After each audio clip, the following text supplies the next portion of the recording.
Greetings everyone. I thought I'd provide a brief update today on the Unistrut shelving I installed in my shop a couple of months ago now, I guess. You can see I've started to reorganize and I've started to store items up there. What you see in the video right now is basically leftover motorcycle parts from my restoration projects. I think there might be a golf cart mixed in there too. I typically only keep the parts that potentially have some use in the future. The parts that were non-salvageable or were replaced through wear, rust, or for whatever reason, I dispose of. I don't keep those parts around. So these are only the good leftover parts, salvageable parts. There might be a few new items mixed in there as well. So here's a little closer shot.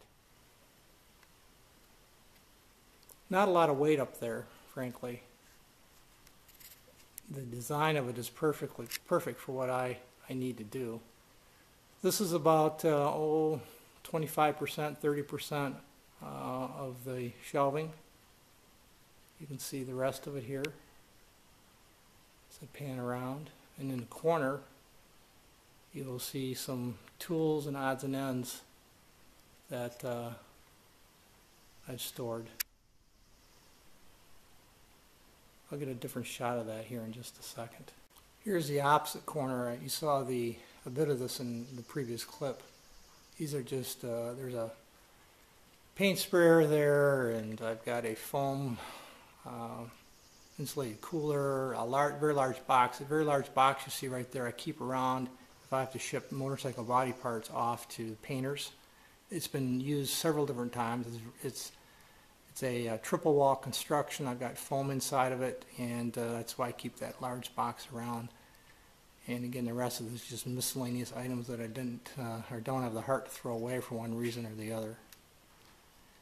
Next, I'm going to show you the space in the corner that I've cleaned up a bit for my forthcoming projects that I haven't started on yet. What you see in front of you now is actually the storage, shelf storage that I have for my motorcycle projects. All the parts here are organized by type of bike. These are projects that are pending that I have not gotten started on yet, though I'm intending to.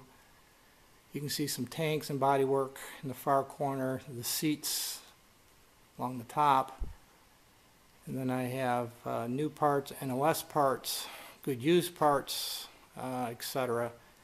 Typically when I buy a project, and I only buy projects I'm really interested in, first thing I do is write down the serial number, the model number, the year it was made, and start making a list of parts that I'm going to need that are obvious.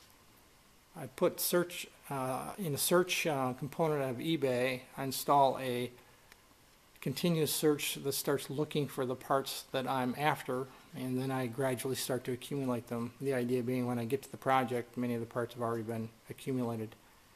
That's in fact how most of these parts were sourced.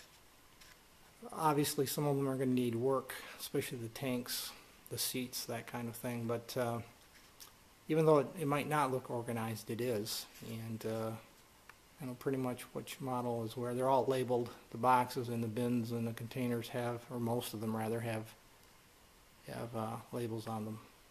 To the right of that is just some extra storage shelves that I have for tools and jack stands and that kind of thing.